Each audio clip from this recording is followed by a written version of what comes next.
Hey, whoa there, whoa. Before you move forward, Leaky Lou here, doing my civic duty and reminding you that if you missed the introduction and character bios, you missed important plot points and might help contextualize what you're watching in this video. You just might find that you care more about the tournament if you know who you're rooting for. If you're interested, hit pause, go watch those videos, and then come back. Don't worry, I'll be waiting for you.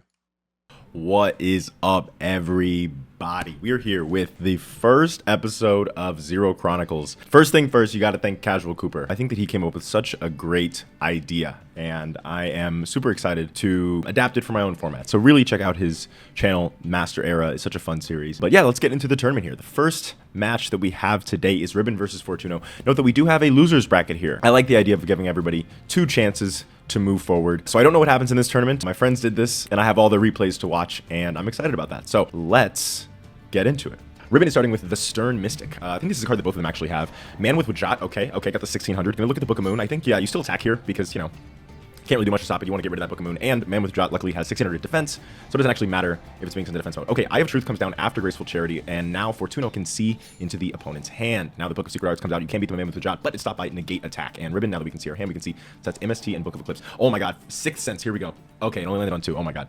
Yeah, Fortuno basically has a nuclear bomb in his deck to basically say, I win the game if I roll a 5 or a 6 with Sixth Sense. It's just too good not to have in the Fortuno, you know, seeing the future deck. Ibon Magician Koran hitting Big Eye. And okay, not sure what there was there, but okay. And Old Vindictive destroys the Stern Mystic. So I really like Fortuno's deck. Actually, it has a lot of fun stuff. It's kind of built around being able to see your opponent's face down cards and their hand, and then using that to gain advantage in various ways via like Mind Crush. Or some other strategies that we'll hopefully see in the tournament today. She just set, let's see, she set Magician of Faith. Man with Wajad is actually a mandatory effect, so it goes off no matter what here. Even though he already knows what that card is, obviously. Okay, we got Graceful Charity coming back from the graveyard. Ribbon is just trying to find basically anything to get rid of this Man with Wajat. Oh, and there comes Mind Crush to hit Revenge Attack. Interesting. I'm wondering why he hit Revenge Attack. Maybe because he could have flipped Book of Eclipse face. I mean, Revenge Attack is just... oh, by the way, we have anime cards here. I didn't mention that. Also, Defense Mode is a custom script that I made with the help of someone on Discord that allows you to normal summon in face-up Defense Mode. I do quite like that a lot. So I guess the reason that you hit Revenge Attack, A, because it's just a good card in this era. It lets you... when you don't destroy a monster at battle, you gain 1,000 attack points and can attack again, and you keep the 1,000 attack points, which this early on with these weakened cards is very strong. The problem is when you're in attack mode, it doesn't work because your monster just dies. So maybe he was expecting a Book of... I don't know what he was expecting there, but either way, now that she finally has a Book of Secret Arts and Ancient Elf, she can get over the Man with Wajat. Uh-oh, Brain Control here. This is going to be... Let's see, what is the point of this Brain Control if he's not going to summon Magical Marionette first? Maybe he just wants to... Oh, it's Mind on Air. Okay, which means Eye of Truth is now basically worthless here, and it's just giving her free life points.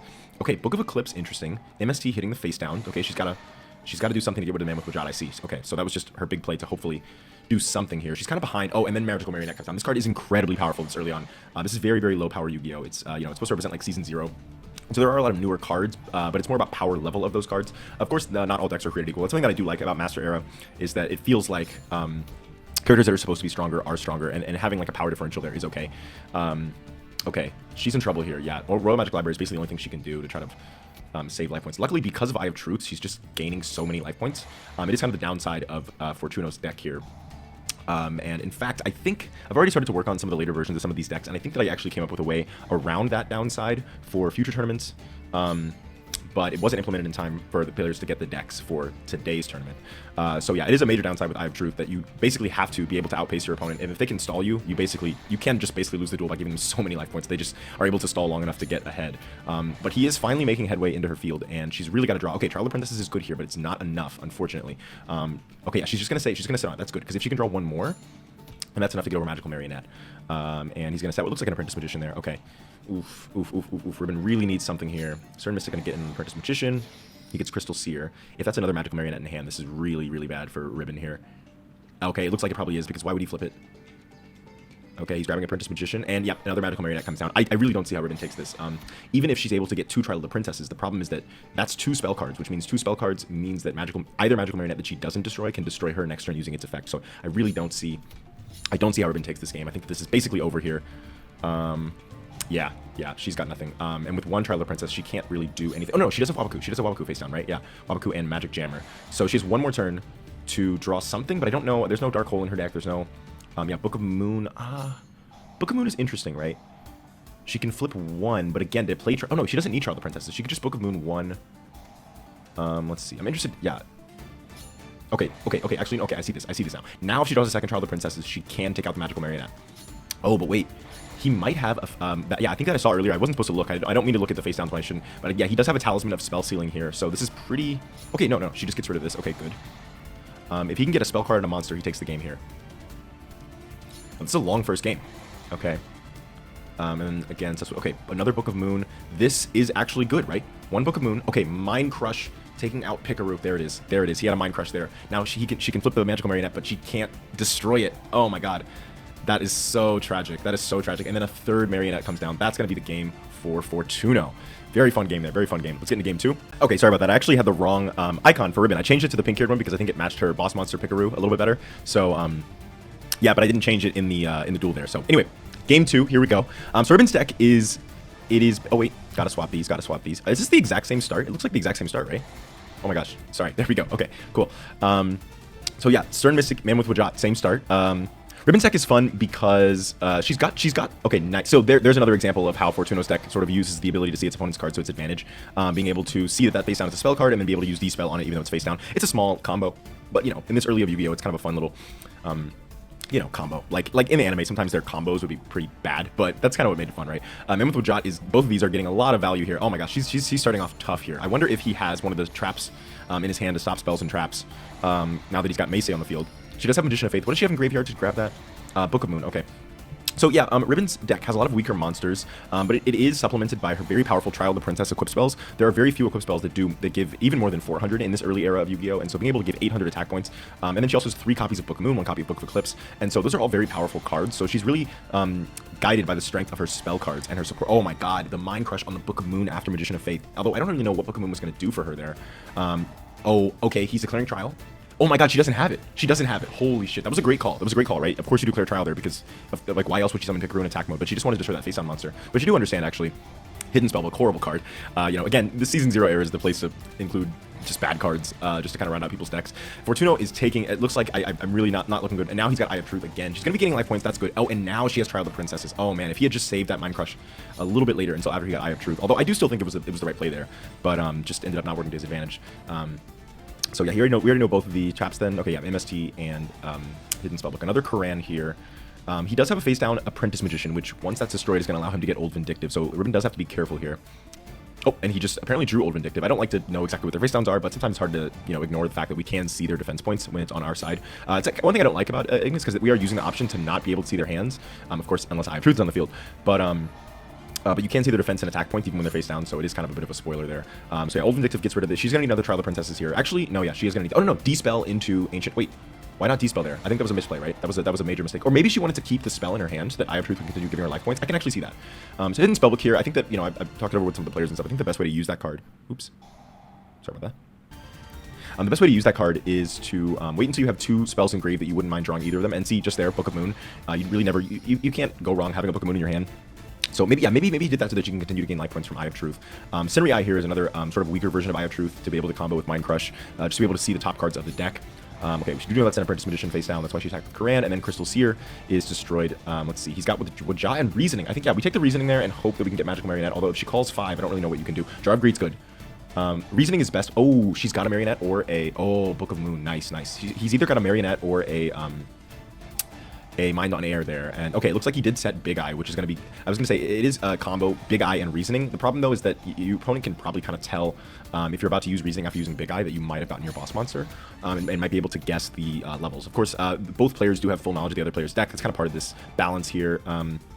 Okay, yep, and she called 5 and it was Marionette. Looks like Ribbon is going to take this game. Hell yeah. Okay, so we got an interesting game on our hands here. We do have a game 3. Interesting match, I guess I should say. And Avon Magician gets in and Stern Mystic gets in, and there it is. That's the end of game 2. Big Eye, Sinri Eye comes down, and a face down. Okay, 4 face downs. There's no Heavy Storm in this, like no mass spell trap destruction in this early on, so people can basically just set as many cards as they want without any fear. Sorry, these headphones are not great. I'm waiting on my new AirPods to come in, and until then I'm using these pretty crappy headphones. They're falling out and stopping my music and all that stuff, but it's fine. Okay. So we've got now. So Ribbon and Fortuno both have Apprentice Magicians, but neither of them have Fortuno doesn't have Magician of Faith, and Ribbon doesn't have Old Vindictive Magician. So they do kind of they are a bit neutered by the fact that they don't have the most powerful. They don't have both of the most powerful cards you can search as Apprentice Magician. There are some characters in the tournament that have Apprentice Magician and are able to go into either of those. But I felt that these are relatively weaker characters. I think they're both relatively strong, but they're kind of strong but relatively weak. So Book of Moon hitting the Magical Marionette is tough. He's gonna use Mesmer Control here because it's really the only option you have to potentially stay in the game. With only one card left in the hand, you gotta say that Magical Marionette. Unfortunately, she does have a Koran, so it's gonna be pointless. And Trial of Princess coming down. You gotta okay, no, he does have an Old Vindictive. That's good. And yes, Trial of Princess is coming down. Okay, we got a good game on our hands here, man. We got a good game. Fortuno is looking really tough though. Oh, 6 cents. This could change everything. Okay. Oh, another 2. It's the same as last time. Another 2. Okay. And Sinri Eye is basically, I mean, the 100 life points is so negligible. I think you kind of always want to go for it. Certain Mystic attacking out Certain Mystic. It's kind of tough after the anime version of Mesmeric Control there. We do have anime cards, I've mentioned that before. After the anime version of Mesmeric Control, it's tough to decide what to do. I think I might have attacked the face down, but it could have been something really good. So I can see how you want to... Oh wait, he probably knew it was Apprentice Magician actually. But like that card, once it's on the field, after playing anime Mesmeric Control, there's basically no point in attacking it because it can't do anything. It can't attack, can't change battle position, anything. So it's kind of fine to make it sit there as a sitting duck. Can it be tributed even? Let's see. It can be tributed, so I do see why you'd attack it, although I don't think Ribbon has any tribute monsters in her deck. Again, her power comes from her spells and power-up cards, not from being able to summon big tribute monsters. Okay, he is holding on by a thread here. He does have Big Eye. He didn't get Magical Marionette from the Big Eye, which would have been really good if he did. Being able to get the Crystal Seer off and then going into Magical Marionette. D-Spell and Book of Secrets. Okay, D-Spell is interesting. So he probably has like a Stern Mystic or a Man with Wajat here to D-Spell the book and then go into... one of those. Stern Mystic. The problem is Book of Moon face down, Book of Eclipse. Okay, interesting. He's going to get an extra draw from that. And now we know all of Ribbon's face down cards. Magician of Faith, Wabaku, and Ancient Elf. Ancient Elf coming in on the Stern Mystic. Sinri Eye, revealing the Mystical Space Typhoon. Okay, another Big Eye. Gonna hopefully help him get to some more powerful cards here. She's gonna flip the Magician of Faith, which is interesting. Just to get Trial of Princess. I guess she wanted it quickly. Okay, she's going for a big play here. If he's MSTing that face down, she's going for a big play. Okay. Hits Big Eye. You got to get something good here, Fortuno. Fortuno has quite a bit of good staples like Poster Out of Brain Control, Mesmeric Control, and some other good stuff that I'm not thinking of right now. So there are some ways to come back, although he's used, I think, maybe both of them. Okay, Reasoning. She's going to call Magical Marionette. Apprentice Magician's not bad. Oh, wait. I think we've already seen Old Vindictive and Crystal Seer and maybe other Apprentice Magicians. So I don't even know how good that is. Let's see. Okay, yeah, he does have at least one more in the deck. She can attack without fear because, yeah, there's no Old Vindictive left. Okay, so we did have all his Apprentice Magicians still there. So, let's see. White Magician Pickaroo. Okay, Magical Marionette coming down. There it is. Okay. He's still in this game, although another Trial of the Princesses basically takes the game at this point, or even a Book of Secret Arts. Another Trial comes down. There it is. Goodbye, Magical Marionette. Wyvern looks like she might take the match. Okay, you got like one more turn left, Fortuno. One more turn, and he's going to set, looks like a Macy and a face down that I don't think is going to do anything. She's going to heal and do damage with the 2 Magicians. Sage of Silence comes down, or Stillness maybe, and that's going to be the game. Okay, great game there. Next up, we have Karuko versus Blaze. The lovers will be fighting here. Okay, so Karuko is going to start with 2 sets. Stop defense early on. Okay, interesting. Oh, Green Phantom King. That's great to stop defense, although his hand must not be very good if he's summoning Fiery Arrow in attack mode. It's not great. Oh, and she has her boss monster already, Rose Spectre of Dawn, with Vile Germs. It's always tough early on. Some of these games are really determined by, okay, oh, I like this. This is fun. They have like the double burn going on, like the plant explosions versus the fire explosions. It's always tough. The equip spells make a really fun like game of a mental game because you never know. There are 2 ways to destroy a boss monster, right? It's with the card effect or by getting over it with attack points. And so based on the opponent's deck and based on how likely it is that they're going to get either one or the other, you have to decide whether or not you're going to use your equip spells proactively, even when they don't have something that you need to get over immediately. So for example, right here, if he had I don't know, like a Widespread Ruin or something like that, then using Vile Germs would be bad because you lose the advantage of you lose your equip spell. On the other hand, as we saw just there, he had Flame Cerberus, so if she didn't play the equip spell, he would have been able to get over her monster. So it's a big mind game of when and where to use your equip spells based on the opponent's deck and what kinds of cards they have. So I think that using Vile Germs was the correct choice there, just because, oh, this is going to be game. Yeah, there it is, exact damage, and Karuko takes the game. So yeah, it looked like at that point, I do think that was the correct choice because of the Flame Cerberus and the Flame Cerberus being his boss monster, and he also has Mr. Volcano. It's more likely that he was gonna get a 2100 attack point monster, so that's why you use Vile Germs there. And if he does get like his Widespread Ruin or something like that, then you just take the L. Oh man, she's setting King of the Swamp. That's not good. That is really bad for her. Okay, setting another face down. Let's see, what do we got? Blaze. Blaze is coming. Okay, and he's got his Dark Fire Soldier #1. This is, I think, the strongest level 4 monster in the whole tournament. I think that there are very, very few 1700 attack point monsters.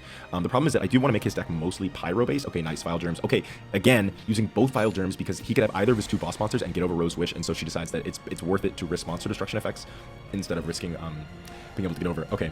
He's getting out his mini boss Vermilion Sparrow, and okay, yeah, there it is. This is looking really, really bad for Karuko. She does have Wall of Thorns, so if she's able to draw that and a plant monster, she can potentially come back, but it's not looking good for her at all. Mark of the Rose, okay. No, this is game. This is game. She's just doing as much as she can. Oh, wait. No, this is game. Unless she can fuse, maybe? Okay, this is interesting. This seems like it has to be game, right? There's no way she gets out of this. Okay. She can fuse her monster in defense mode, but even still, no, she still loses here because Fire Arrow can attack directly. She did her best, though. That was a fun, creative choice there. Looks like we are going to game 3 between Karuko and Blaze. So one thing that's also kind of fun about this is depending on who ends up dueling who, relationships also can change for the 2 characters that are dueling. So for example, if depending on whoever wins this game is going to be able to take on Bright, and so winning or losing in that duel against Bright can very much change the game. And it also determines like who becomes friends and who meets and things like that. It just depends on who ends up dueling who. And so if someone ends up dueling somebody that, for example, there's I feel like there's a potential for a friendship there, potential for a rivalry there, something like that. Depending on who you duel. The story can evolve that way as well, not just based on who wins the tournament. She had to crash with a Rose Witch there, which means she's really struggling here. It looks like Blaze is probably going to take this. Okay, Mark of the Rose again. That is one of her most powerful cards. Problem is, does she have anything? Oh, okay. Okay, everything's changed. Everything's changed. That was a whole game changer here. Now she has advantage. Queen of the Autumn Leaves. That's her mini boss monster. MSD hitting the bluff face down card. All right, does Blaze have anything? He says quite a lot of stuff that can get him back in the game. He's got Wisebird Ruin. He can bring back something with Fire Recovery and then tribute it for his boss monster. She does have Seed Cannon. That is one of her signature spell cards. She has 3 of those, actually. And Mystic Tomato, Lord Poison. There's a lot of ways to special summon a lot of plant monsters in her deck, and so she can build up that burn pretty quickly. So I do like her plant burn strategy. And it does work well, like if you look at it diametrically with his sort of like fire burn strategy. So it is kind of a fun matchup here. All right, Feral Imp and Queen of the Autumn Leaves getting in, and there it is. Not Bright. Karuko is... Oh, Karuko would not like me calling her Bright. Karuko is going to take the game here from Blaze Sparks. Amazing. Next up, we have Kali. Oh, I actually... So, Cooper calls her Kali Foss, and I have her as Kali Sinclair, but when I first made this bracket, that was before I had changed the name. Apologies for the incorrect name, Kali Sinclair in our game. Just because where I can, unless I really feel like... There's some like Reyna Taker where I really love the last name that Cooper made, and I did get his permission to use some of his custom names like Reyna Taker. But I felt like when it wasn't like extremely important for me to keep the name, because I didn't like need the name like I do. Like I feel like I really like Reyna Taker. I did just change the name. So Kali Sinclair is kind of the other name that I came up with. Anyways, we have Kali versus Anzu here. She does have her 2 Divine Sword Phoenix Blades, which are quite good in this, because she has enough ways to get a bunch of warrior monsters in the graveyard, either via fusing or with Warrior Lady of the Wasteland, so that she can keep bringing those spell cards back, and that ends up being quite good. So Anzu's deck is, of course, based on equip spells, weaker monsters with equip spells, kind of similar to Ribbons, actually, but she has a lot more equip spells. She does have 3 Shine Palaces, and again, to make up for the fact that she has a lot weaker monsters, she is able to have access to that really powerful spell card.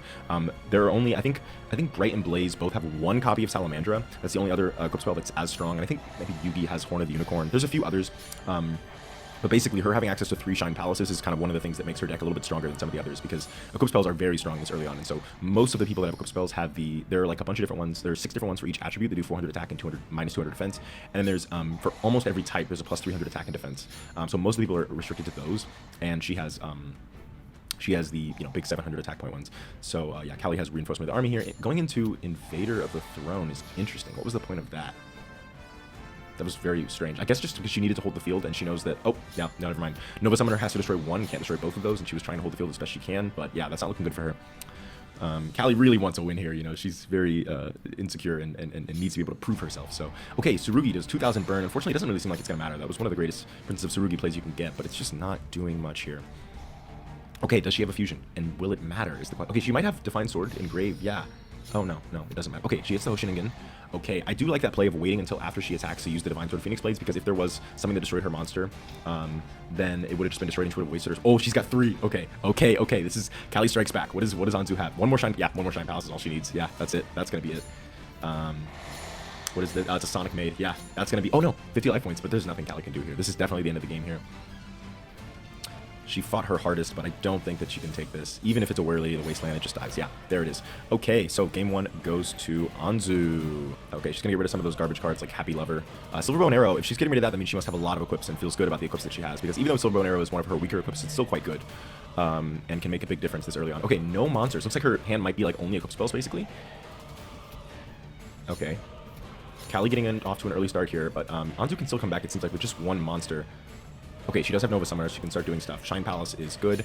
I might have just kept Nova Summoner without using Shine Palace there, just because it can always go into another monster if you need to, and she doesn't actually need the attack boost, so that was an interesting play, but maybe she had a reason for it, or maybe it was just, you know, yeah, I don't know. Maybe she had a reason for it. Hibikime coming down. That means she probably has a fusion monster, right? Because she's, yeah. Because instead of going another Warrior Lady, she went for Hibikime, and now she can poly into her boss monster, Empress Judge. Now, Divine Sword Phoenix Blade comes down, hitting a Nova Summoner, and Collected Power. That is a card that Yugi got. Okay. And Reinforcement takes her out anyway. So Collected Power is a card that Anzu got as a gift from Yugi to help her sort of counter opponents' equip spells. And I feel like it really does work in her deck. And I think that Yugi actually played Collected Power at one point. When did he play that? That was against Bakura. That was against Yami Bakura in Battle City. So it is a card that Yugi actually did have in the anime, and so it makes sense that he would gift that. Okay, this is interesting. She had to use everything she could just to crash into that Shining Angel, and of course you don't love crashing into Shining Angels, but it is worth it to get rid of all of those equip spells that were on the Shining Angel. But again, because of the Divine Sword Phoenix Blade's effects, you can kind of keep recycling those, and it's quite good. Being able to having to use it on a Sonic Maid is not great, but again, she has enough warriors in Grave that she can just bring it back if Sonic Maid does get destroyed. So not horrible. Silver Bow and Arrow. Okay, they're just trading with these equip spells here, and no reinforcements face on Michizure. Okay, nice. That's really, you love doing that on Nova Summoner because it can't float. We got a close game here. Close game. Sonic Maid coming in, hitting the Skelangel. Anzu gets another draw. Anzu also likes to focus on card advantage. She has lots of Skelangels, or 3 Skelangels, I guess, so that she can hopefully continue drawing. And then, of course, 3 Nova Summoners, 3 Shining Angels. The point is that even though her monsters are weak, she has a lot of them, and she can always have access to them. And then, of course, she has the equip spells to power them up. So that's kind of the idea behind her deck. Callie is basically just, you know, vanilla, early like Warrior Lady cards. So yeah, Warrior Turning Alive into Warrior Lady of the Wasteland.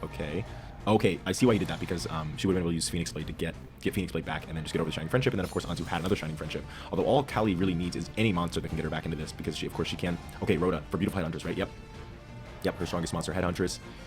And we got Phoenix Blade coming down, which, you know, Phoenix Blade is good because I mentioned before that there's always the mind game of whether or not to use the equip spell. But because of Phoenix Blade's ability to continually come back, it kind of insulates you from having to play that mind game, because you can essentially always get your equip spell back. So you basically can't go wrong with using the equip spell.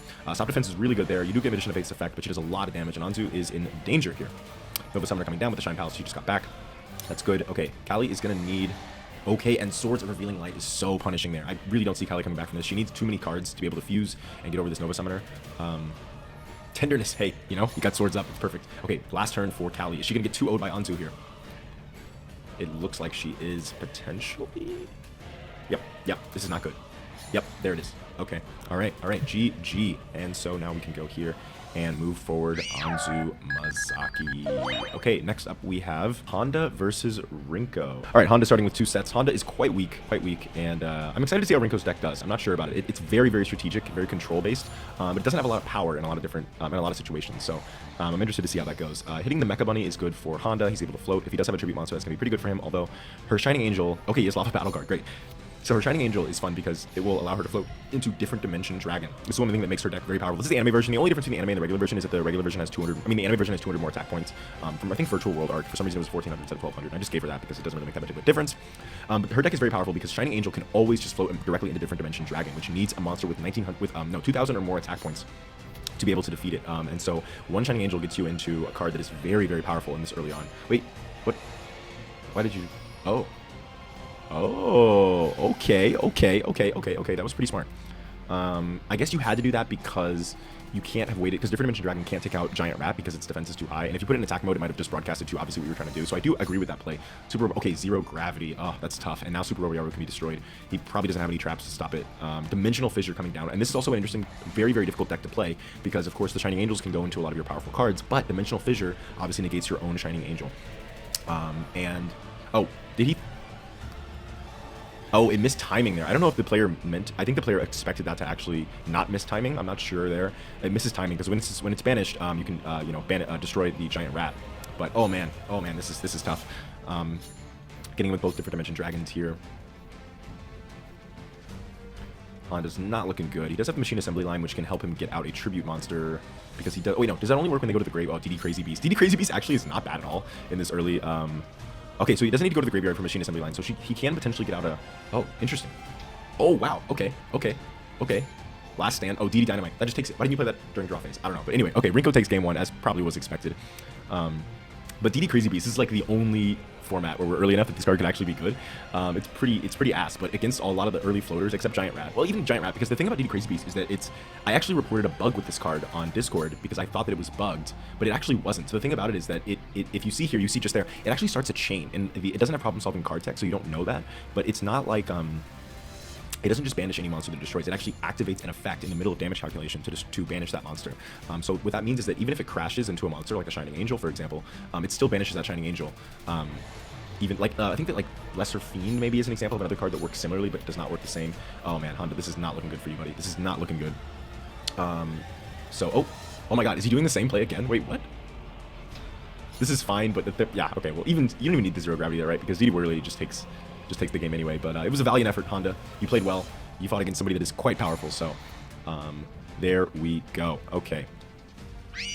Rinko Aomi is moving forward. And next up we have Jinochi versus Koji. And Koji already has Thunder Dragon. Does he have Polymerization? Okay, he does not. He does not. But still, he's one poly away from having the strongest card in the entire tournament today. 2800 attack point, twin-headed Thunder Dragon. He only has one copy of it. I felt like it was one of those. It's so strong and it's so easy to get out because of Thunder Dragon's effect and King of the Swamp and all that stuff that I did feel like it was only fair to only include one copy, so he couldn't like revive something and then summon another copy. But it is basically like a card that he can get out almost every duel just because of how easy it is to search all the materials. Okay, he gets out his boss monster, the Flame Swordsman. Let's go. Let's go. Let's go. Okay, interesting. Okay, he's going to crash with the Destroyer Golem so that he can keep his Flame Swordsman alive and be able to attack and equip Salamandra. Interesting that he didn't do that before. There weren't any face downs, right? That was maybe just a misplay. I'm not exactly sure why he didn't do that. Okay, Poly into Twin-Headed Thunder Dragon. No! Reinforcements? No! Oh my God. That's so sad. That's so sad. Yeah, Jinochi really doesn't. Koji is quite strong. He is one of the strongest duels, I think, in the tournament today. That was the hope with his deck, so I really don't think Jinochi has a chance here. Yeah, this is not looking good. I don't think he has anything in his deck that can stop this. He doesn't have like Time Wizard or anything. This is really early, Season 0 Jinochi. And I really wanted to base it on that scene where Yugi's like, dude, you have only monsters and like no spells and traps. So he has some, but they're all quite weak, and he has much more just like monsters.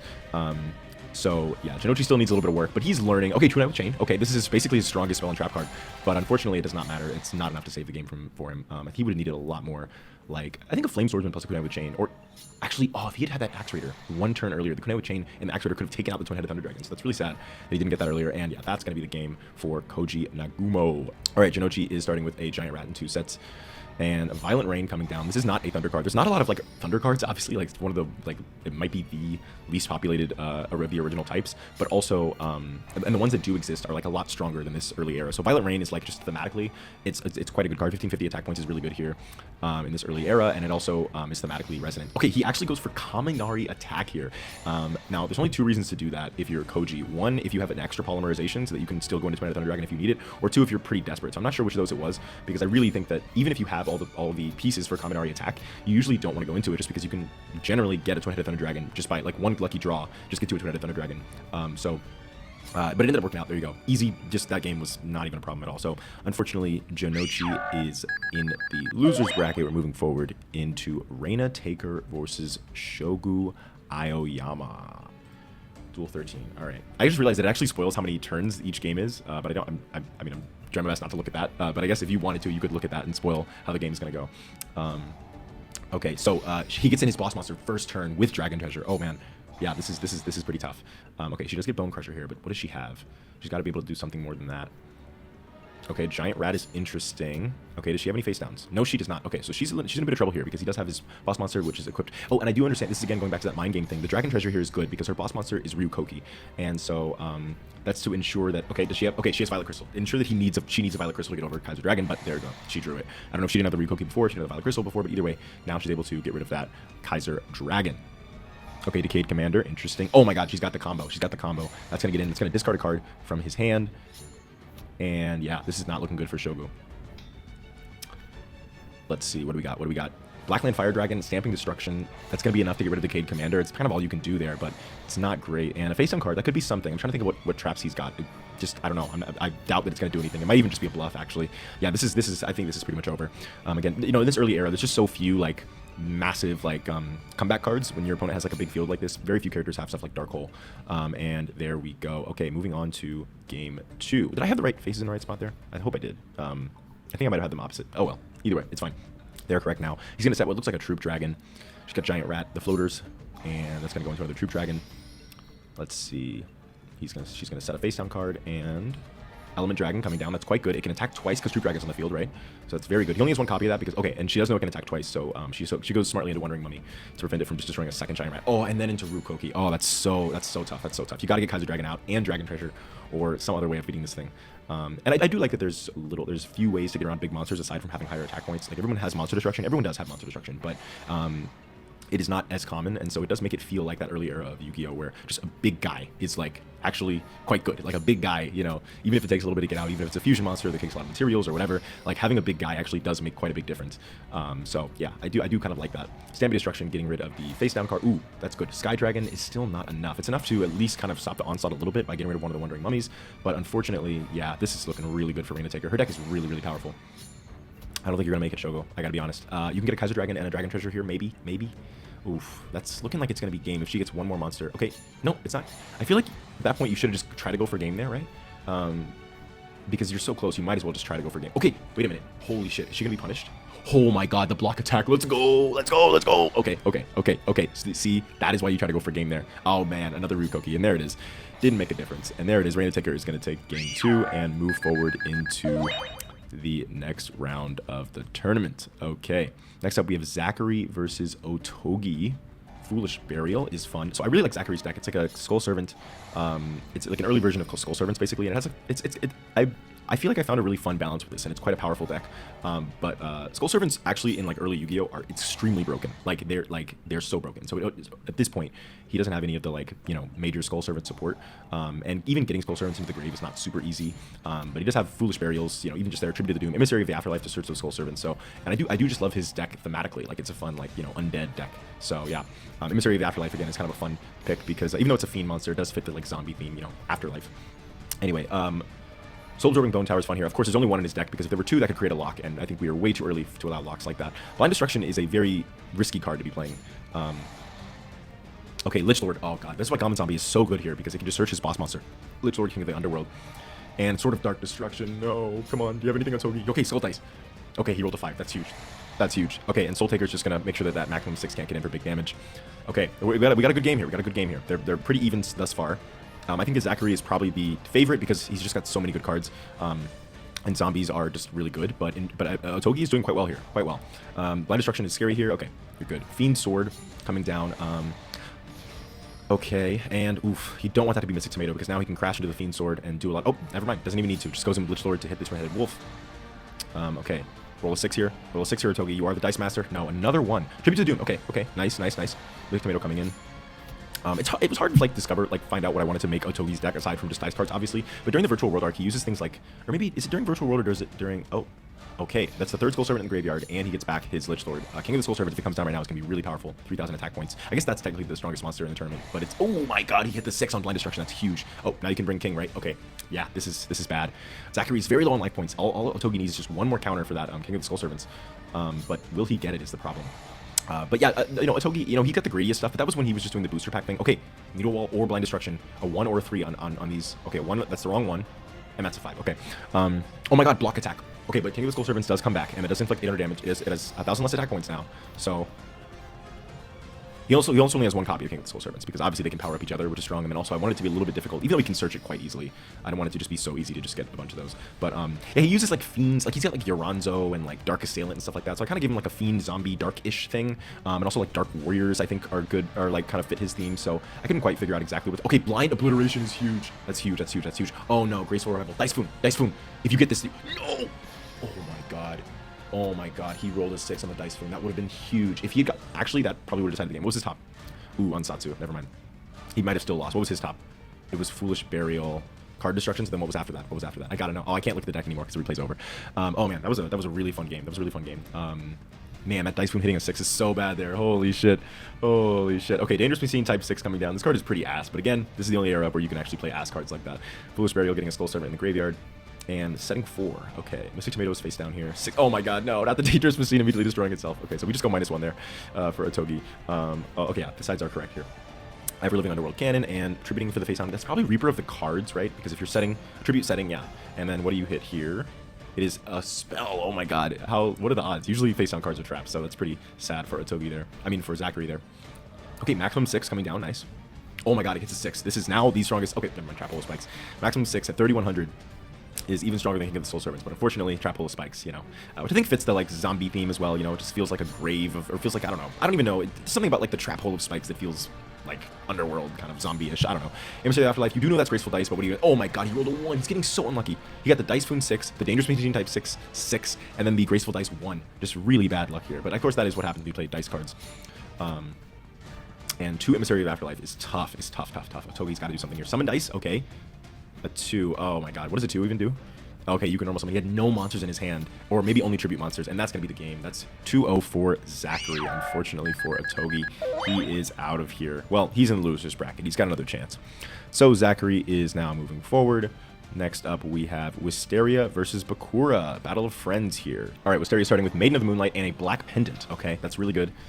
What does Bakura have here?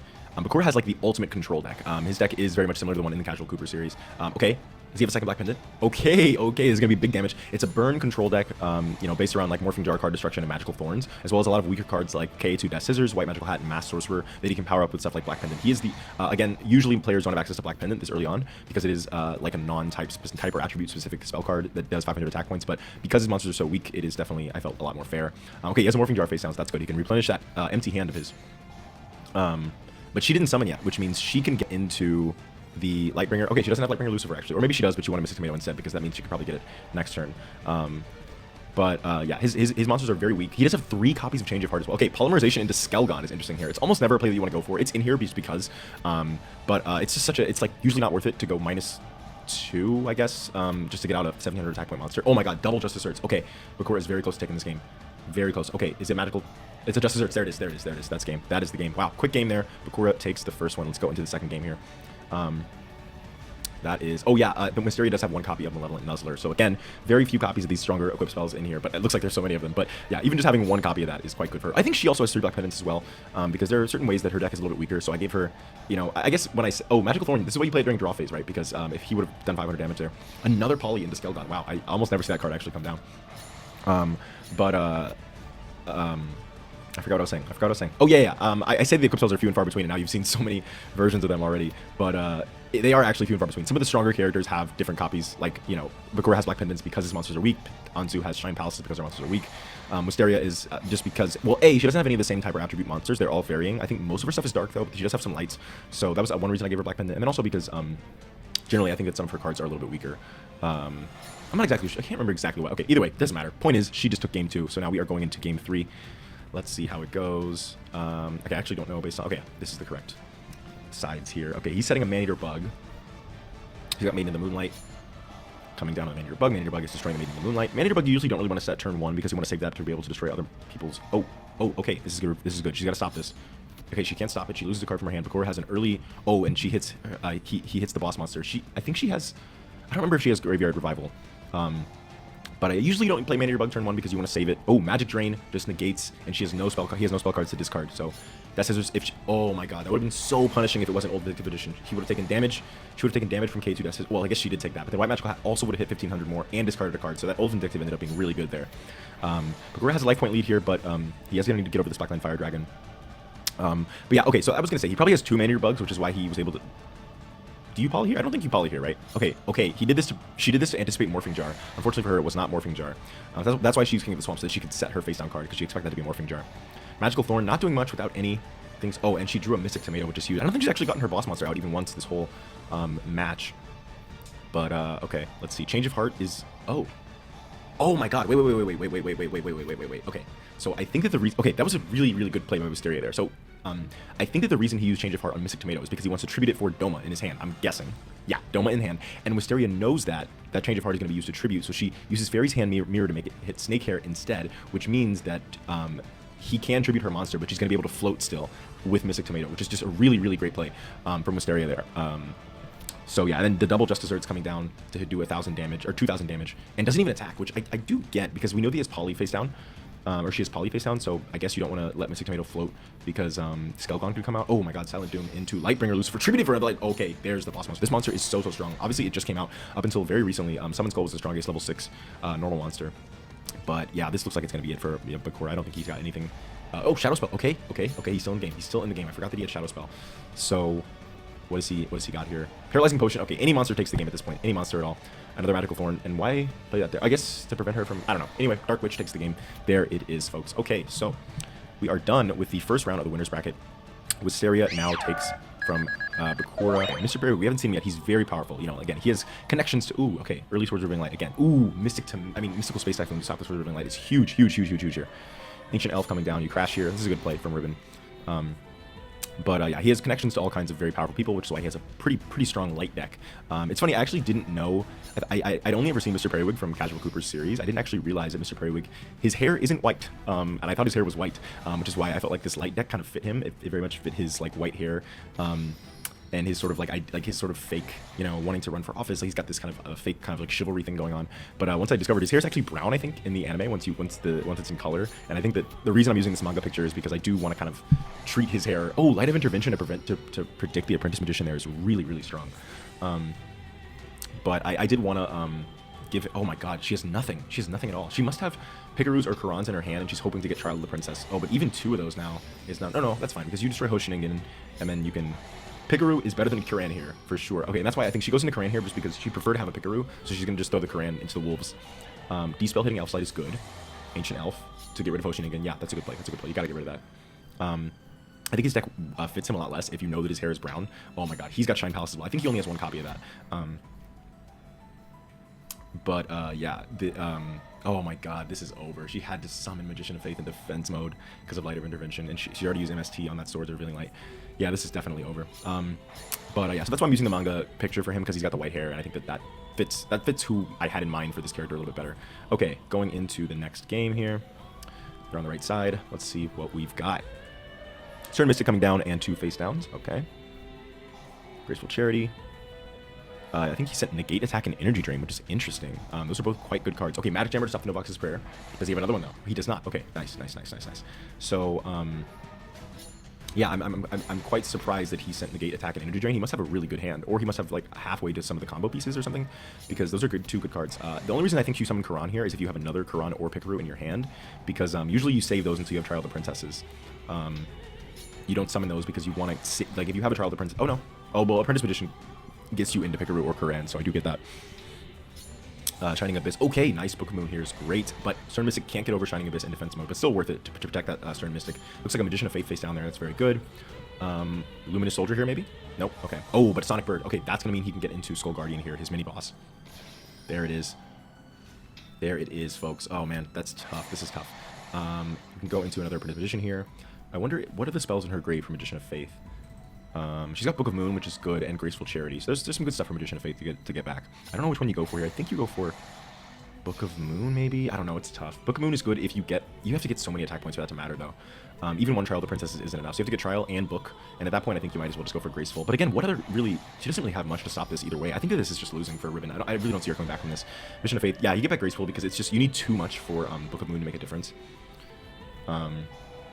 So yeah, going into Graceful here. She sent a Wabaku, which is interesting. Book of Secret Art. Okay. Oh my God, she actually got it.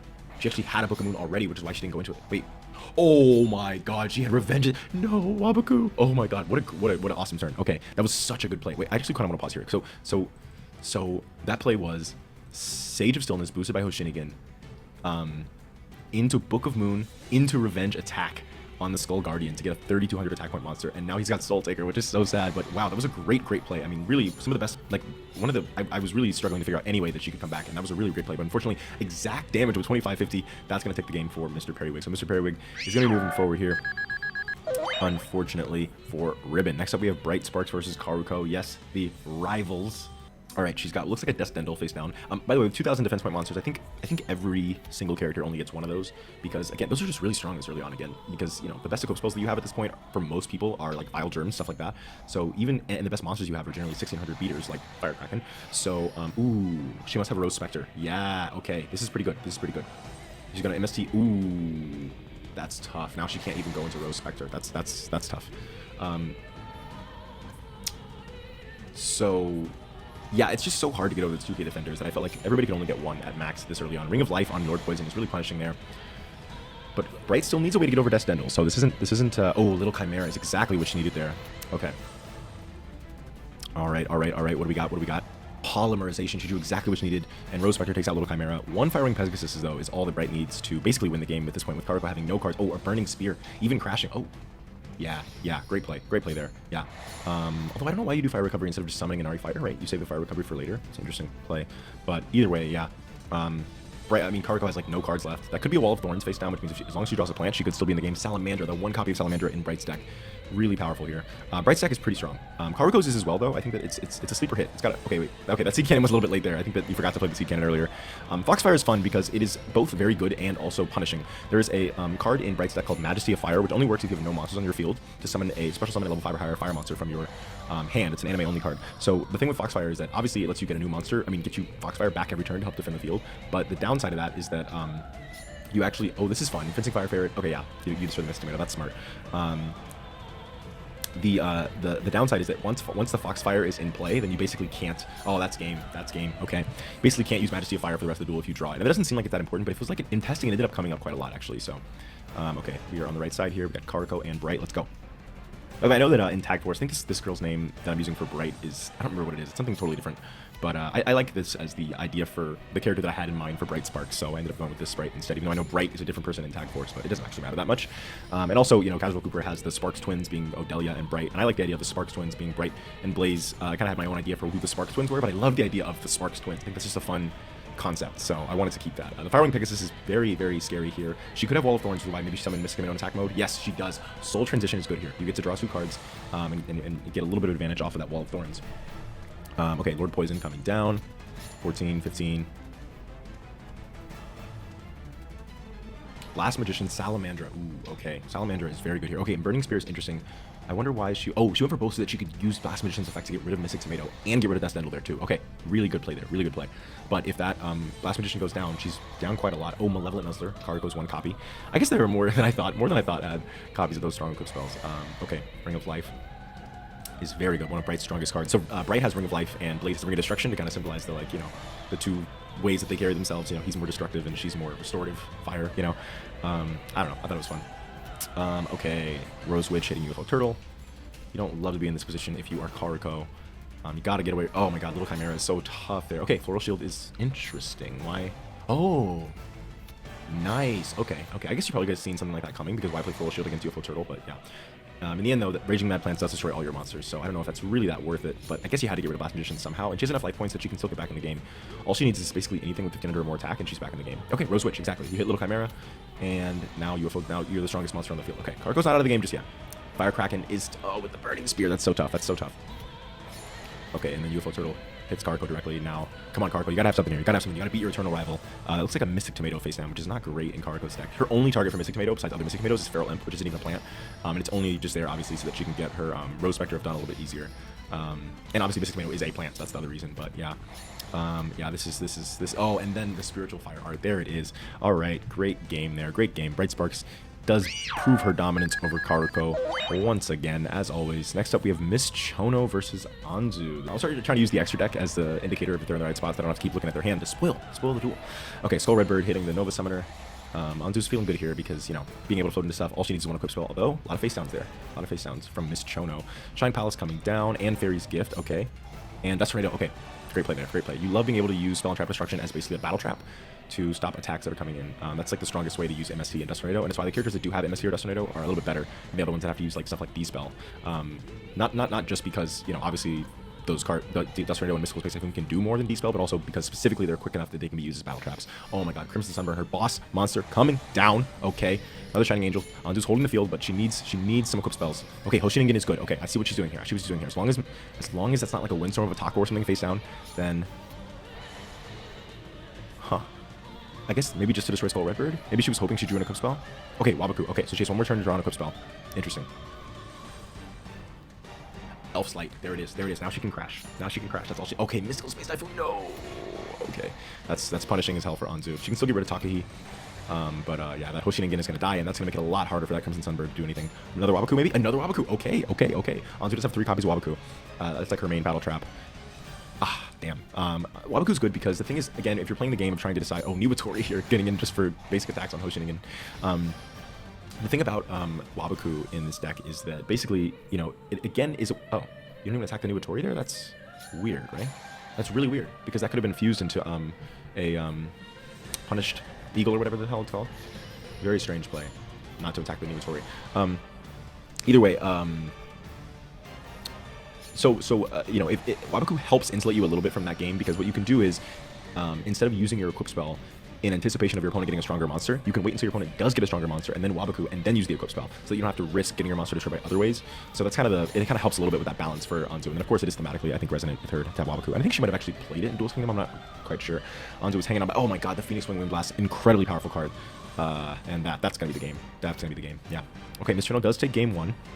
Anzu still has another chance here though, so let's see. Okay. Turn 1 Skill Angel set and a face down card.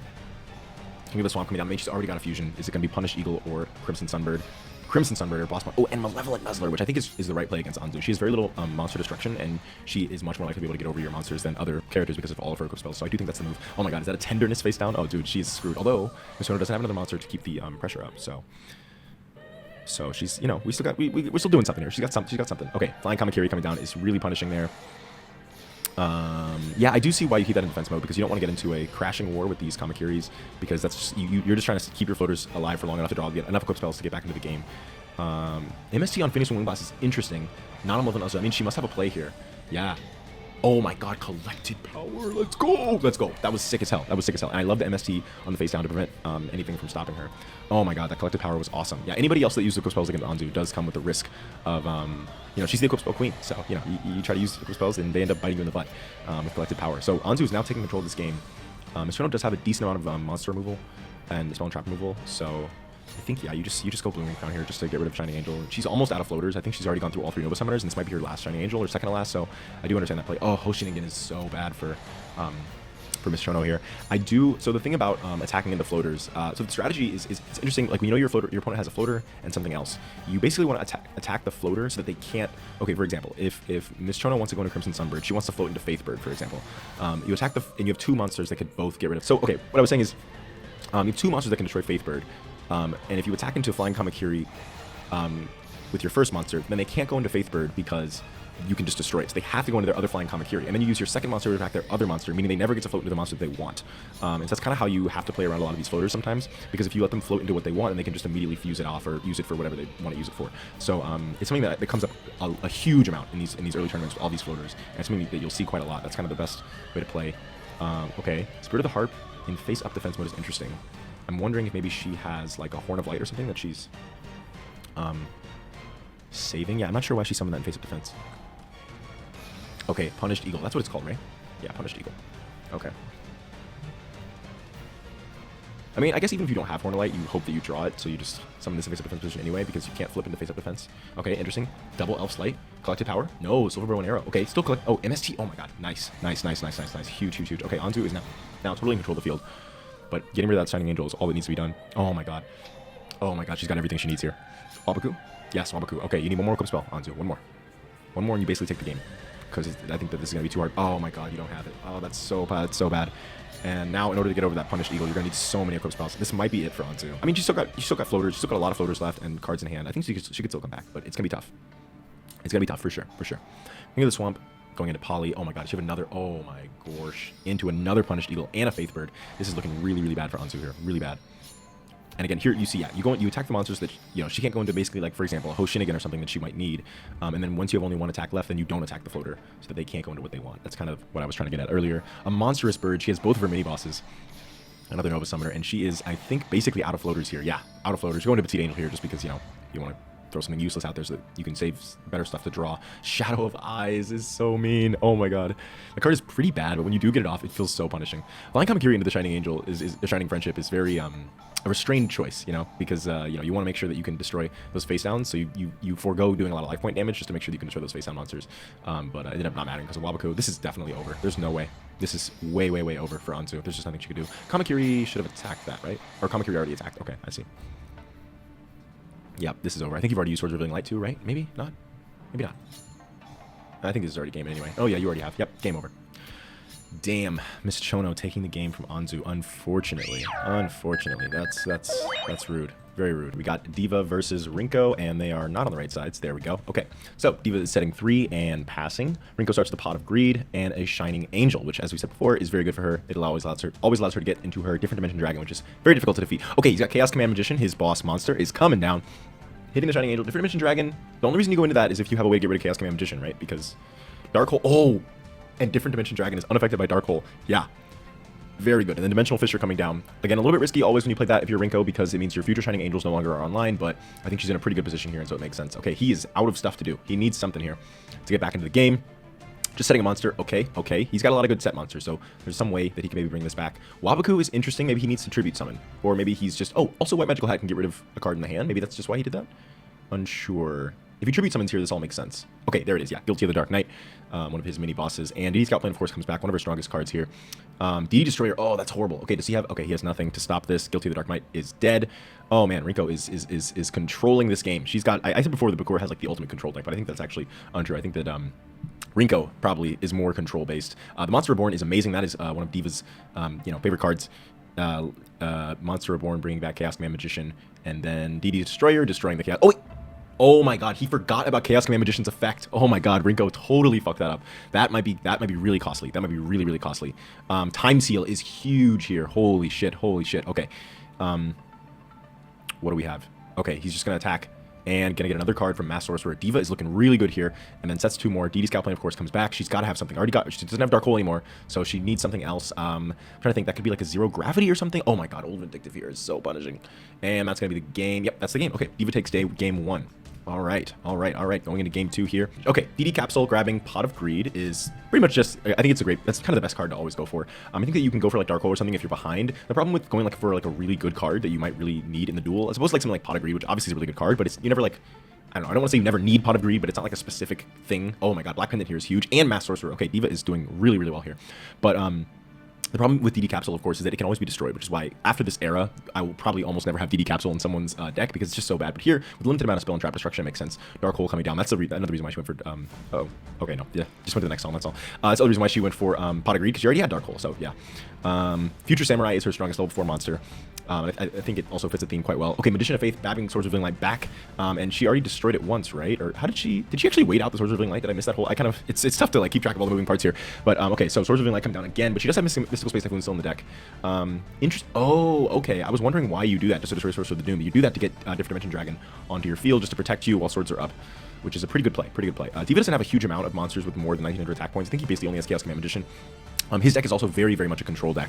It's built around first it's built around light and dark strategies, and then also built it's Spell Shield type 8, and she discards DD Designator, a pretty bad card. It's just a worse Mind Crush because you can't chain it to stuff like searches.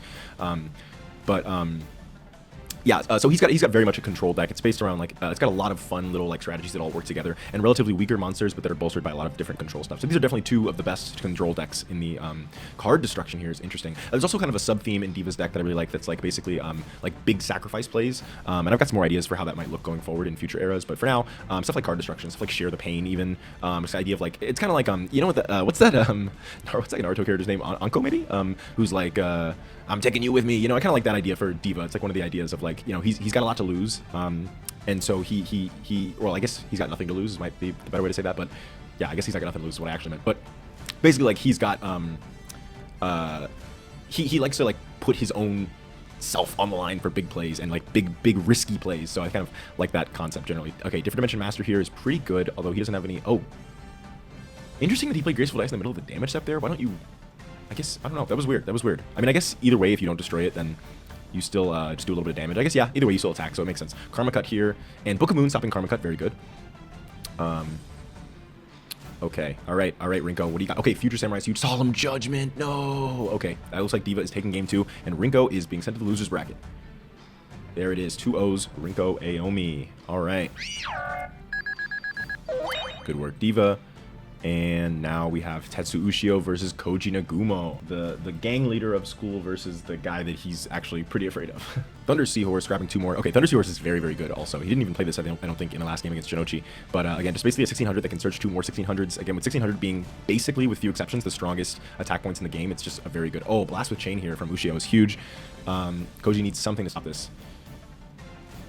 And MST is great. Okay, he did have an MST face down. That was he was going to plan a chain that. Oh, but Blast with Chain. I forgot. Yeah. I wonder if the player forgot that too. Although I still think maybe you go for that just because getting over at 2100, it depends on what's in your hand. Getting over 2100 is pretty... Okay, does he have Poly? Good chance he has Poly. Basically has 6 copies in his deck. There it is. Twin-headed Thunder Dragon and Violent Range. Koji is going to sweep Ushio's field here, leaving him with absolutely nothing. I think Ushio might have Dark Hole because Ushio does have a lot of rare cards because he's a bully and he steals them. Okay, crashing here makes sense. Makes sense. If you have nothing else to do, you just want to kind of make sure your opponent doesn't get too far ahead. But still, taking 4,000 damage to the face is horrible for Ushio here. He's got to get something now, or Koji is going to take him out. And Ushio does not like being taken out by Koji. I'll tell you that. If Koji is going to knock him into loser's bracket, that might have ramifications. We'll see. 20th Thunder Dragon. Okay, this is your last chance, Ushio. This is your last chance. A set monster. That could be a lot of the things. That could be a lot of things. It's definitely not over yet. And he doesn't have any more monsters. Oh my god. Okay, Mystic Tomato. He doesn't go into Dark Effigy, which means he doesn't have Mikazuki no Yaiba, but he might... the fact that he goes into Terror of the Terrible means he probably has... Yes, he's got Beast of Tall War. Curse of Fiend with Beast of Tall War. Does he have a stop? Okay, wow. Amazing play. Amazing play. Okay, you go into... Usually, if you see the Ushio player going into... Oh my god, Judgment of Thunder is huge. If it's me, I think I attack with the Mega Thunderball, though. I think that I have to. But if you see Mystic Tomato going into one of Ushio's weaker vanillas, that means he's probably going to tribute it off. You generally... You know, going into the Terror of the Terrible, there's no reason to do that other than to use it as a tribute. And oh my god, is Ushio actually going to come back here? I wonder if that Mega Thunderball is going to end up making a difference. Okay, no, this is game. This is game. That's King of the Swamp face down. He's got nothing. There it is. Ushio is taking game 1 against Koji Nagumo. Also, I know that Koji Nagumo's name means the spider. I didn't realize why Casual Cooper had called him Koji Longlegs, and I thought that just based on his vibe, that like a Thunder deck was better for him. And then I realized later that Koji Nagumo means the spider. But, you know, whatever. I don't really care. Maybe I'll incorporate some reason for that later on into his story. Either way, Ushio starts with Ryukushin powered. Koji Nagumo starts with a Shining Angel. Baron the Fiend Sword hits the Shining Angel. Shining Angel going into another Shining Angel is, yeah, he is going to just attack into the next Shining Angel because, you know, what's the worst he can go into? I guess a Rai Rider is pretty punishing, but it's not that bad. Violent Rain is interesting here. Yeah, you just crash. Makes sense. Those Baron the Fiend Swords and Violent Rains crashing. Thunder Seahorses and Ryukishin Powers as well. Dark Effigy coming down either because he has Mikazuki no Yaiba in the hand or because that's just the best monster that he could have come up with. Ooh, Energy Drain. Huge. Nice. Okay. That's big to get Koji back control of the duel. Another Immortal Thunder and Electro Whip. Okay, great. So now he can get in with the Immortal Thunder, and the second one getting direct damage in. Baron the Fiend Sword and Stim Pack. Okay, that is Ushio's strong equip spell. Yeah, I guess a lot more characters than I realized have the stronger equip spells, but almost all of them only have one copy, except for like again like Anzu and like Ribbon having Trial of the Princesses. There's a few exceptions, but most of the time, if they do have a really strong one, it is just one copy. Raigeki Break is huge from Koji here. Fissure, okay, just to protect Terror of the Terrible. Hopefully, he must have a Beast of Tall War in hand because he wants to make sure to protect. Yeah. Oh my God, Koji has nothing. He's done. Oh my God, he's got enough life points that he can still come back though. All he needs is Twin-Headed Thunder Dragon, and that's gonna be huge. And Ushio already using a Fissure there. Okay, no, he doesn't have Twin-Headed Thunder Dragon. Wait. Oh my God, he's going into Kaminari attack. You hate to see it. Yeah, it's at that point you just have to, because he could have lost the duel next turn. And it just loses to Beast of Tall War. Oh my God, that's Ushio's boss monster coming down. And what is that? That looks like a... Oh, Rai Rider, I think. No, it's not Rai Rider. That's Tripwire Beast. Oh, Tripwire Beast is just pointless. Okay, one more turn, Koji. You can turn this around. You can turn this around, buddy. I don't remember who won the first duel, actually. I feel like it was Ushio. Rai Rider is too late here, and Ushio's going to take game 2. Yeah, I think that's Ushio won the first game. GG's, Ushio and Koji. Koji we will see in the loser's bracket. Ushio will be moving forward in the winner's bracket. Now we have the White Tiger versus Reyna Taker. Forceful Sentry coming down first turn. That's huge. And what did he hit? He hit the Ryukoki, okay, which is interesting, I guess. I guess that's probably the right... I mean, none of the other stuff here is that punishing. I guess that makes sense. I mean, you could hit the Bone Crushers that she had nothing to summon, but then one Giant Rat just gets her into Ryukoki. And Ryukoki is stronger than the White Tiger's boss monster, Super War Lion, so I do understand that. Salwar and War Lion getting in directly. This is pretty bad for Reyna Taker here. Oh my God, she's got nothing. That Forceful Sentry actually didn't even make that much of a difference. This might just be... No, I don't think it's game just yet, but it's close. Reyna, no, what's going on? You're letting this Joker beat you. No, Reyna. Okay. One more turn to turn this around, Reyna Taker. What do you have? Nothing at all. Eternal Rest, that's a bluff. GG's Reyna. Okay. Moving into game 2 here. Okay, she's got Poison Mummy face down and a face down set card. Pot of Greed is huge from... Oh, Nobleman of Crossout is so punishing. I think that White Tiger's the only one who gets Nobleman of Crossout. He definitely has a lot of cards that focus on chivalry and nobility and things like that. And I guess we'll have to learn more about his character more in the future to learn more about, you know, what his angle is there. But Mystical Space Typhoon destroying the face down Ego Boost, that's huge. He's the only one with Ego Boost. He has one copy of it. That's a very, very strong card at this point. Giant Rat, you love to be able to hit into a Manju or a Senju. There's no Manjus yet. But Senju with... I guess Senju or Sonic Bird is what I really meant. But oof. Reyna is being completely destroyed here. She's never even gotten her boss monster out even once. But she could get it out here. And she's already destroyed that Ego Boost, so we will see. Come on. Yes, okay, Ryukoki. Oh my god, Adhesion Trap. Oh no, no, no, Reyna, no. A Nobleman of Extermination. Okay, she can Chain Offering to the Doom. Great, okay. She's not out of the game just yet, but it's really... Oh no, she is out. Oh my god, great play there. Using the Assault Dog to crash into the Ryukoki and taking game 2. And there she goes. Reyna Taker is 2-0'd by the White Tiger. Alright, moving on. We have Chemo versus Zachary. Card Destruction. Alright, that's interesting. First turn card destruction. I wonder why he did that. I have no clue. I don't really get that. I mean, it's not that it's bad. It's usually, I don't know. Usually when you use card destruction, you have a reason. Maybe he's got Call the Haunted. I bet he's Call the Haunted. I bet that's why he did that. Pot of Greed. Foolish Burial, sending a Skull Servant. Lich Lord. Okay, huge. And is this Call the Haunted? No. Okay. I mean, he still might have it. He might just be saving it in case Lich Lord gets destroyed. I'm not sure. I still don't really get the card destruction first. I mean, again, it's not bad. It's just an interesting choice without any... Usually you use it when you have a specific plan. Like, the reason he has card destruction is because he does want to get those Skull Servants into the graveyard. So it's just one way to kind of combo into getting those Skull Servants into the graveyard. This is going to just let him search up Bone Crusher. This is not even... Okay, another Goblin Zombie. I guess that makes sense. You just want to keep the advantage up. Goblin Zombie. And... boom. Sending the top card of the deck. It's Imperland and Sea. That's actually quite good for Chemo. He did not want to draw that card. And he's got nothing. Oh my god, he's bricked. He's totally bricked. I wonder what it's in his hand. Let's just look. Oh my god, look at that. Oh no, this is horrible. That's going to be game unless he's got a face down. Maybe. Nope, that is the game. Yeah, we're missing the next replay. Okay, well, I think that... I'm pretty sure they... Well, I don't know. They might have made a mistake when it came to the games, or they might have made a mistake when it came to saving the replays. Either way, oh well. Zachary, you get to move on without beating... I want to say that it's more likely that they messed up the replays instead of the fact that they messed up the actual games themselves. But again, I'm not sure. So, either way, next up we have Yugi versus Wisteria. Zachary, you won. Let's see if your sister can win as well against our good friend Yugi. Okay, setting 3 and passing. Next up we have Mystic Tomato hits with the trap hole. Again, I have definitely copied from Casual Cooper the idea that during Season 0, this is before Yugi has taken his grandpa's deck, so he does have like a different deck. And I had fun like thinking through like what that would look like. I still wanted to keep the themes that define like Yugi's decks, which is Spellcasters, Fiends, and like basically if he has a type of monster in like Duelist Kingdom, I wanted that to be represented at some place here. So he has a few beasts, I think. He's got some Fiends, some Rock Monsters, some Spellcasters, some Warriors, so it is kind of still fitting his whole theme, but it's you know, just it just looks different, basically. Mysterious Guard is huge, putting Dark Witch back on top of the deck, and then Mystic Tomato hitting directly. Okay. And then his boss monster is Dark Red Enchanter, which I didn't even know when I made the deck, but apparently that actually is a boss monster of Yugi when he's not with a Tem in the manga. So it worked out good, because that is actually Yugi's boss monster in the manga. Okay, Rogue Doll hitting... I don't know if it's his boss monster, but it's a card that he has, and it's really, really good. I love the idea of that as his boss monster here. Horn of the Unicorn is interesting there. It's very punishing if that ends up backfiring. Oh my god, Witch's Apprentice. Yeah, that's so punishing. Although maybe he had another monster. Okay, Apprentice Magician. This makes sense. Now you don't have to draw the Horn of the Unicorn. He must have a Tribute to go straight for Old Vindictive, maybe. You flip it and then Tribute it. Yeah, Dark Red Enchanter. Okay, there it is. This card is so good. So good. Oh my god, Offer to the Doom, no! Okay, Wisteria is staying in the game against Yugi. Dark Witch coming down. And a monster set from Yugi. Let's see what we got. Witch of the Black Forest. That's going to allow him to search Mahavilo. Okay, he must have another equip spell. Okay. You never want to see him searching Mahavilo. That is... Okay, and then Horn of Light. Boom. Hitting with the Dark Witch. And this is because there is an old flashback in the Virtual World arc, I believe, of Yugi having Mahavilo in some early episodes. So I feel like it worked here. And then Old Vindictive Magician destroying Mahavilo. I mean, yeah, no, that's right. Yeah, that's right. That's what happened. Old Vindictive Magician destroys Mahavilo. Yugi does have access to one Weird Digrapher. That is the strongest level 4 monster in his deck. And again, 1700 is the strongest that level 4 monsters can get. So I did want to give him one copy of that. Aside from that, he has 3 Rogue Dolls to be the 1600 beaters that are more in line. Oh my god, he's bricked. Is Wisteria going to take this game from Yugi? Oh my god, she's got Lightbringer Lucifer. Dude, he's one turn away from losing, and his life points are so low. Holy shit. Okay, what is this face down monster? It's Magician of Faith. You lose. You lose, Yugi. Okay, guys. Okay. This is very... Look, Yugi might be losing here to Wisteria. This is swapped, yes. Okay. Alright, Wisteria starts with 2 sets, and...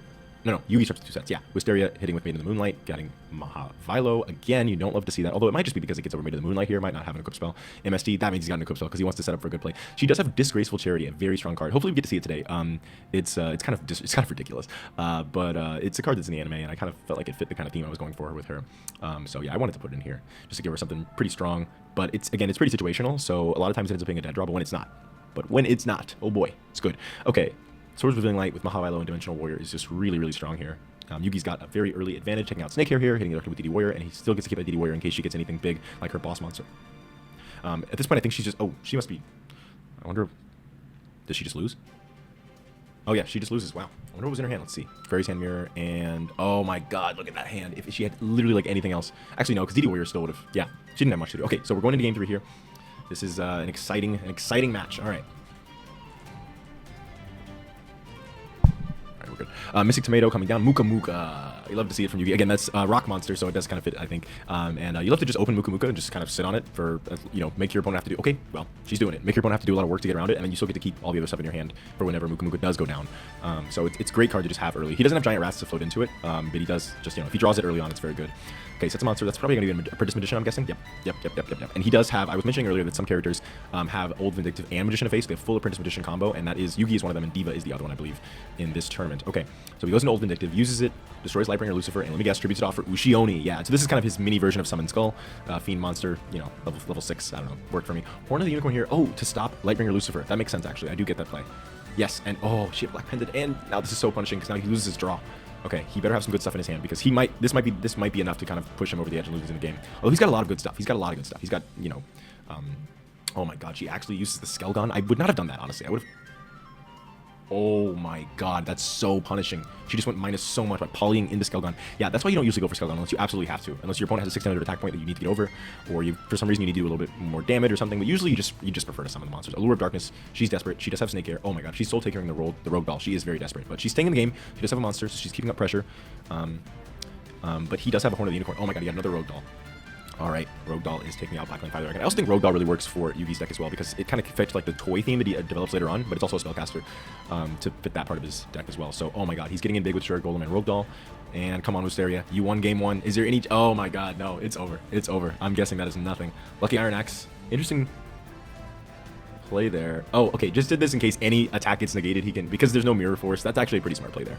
Okay, so Yugi takes game 3, and after losing game 1, we thought maybe Yugi was going to be knocked out, but Yugi does defeat Wisteria, meaning that Zachary moves on, but unfortunately his sister does not. So now we're going into the losers bracket. Again, I think that you're supposed to go to Ribbon versus Bakura here, but my guess, again, because they mentioned to me that they had the order off for some of the early duels, they probably go into Wisteria versus Fortuno. So let's see.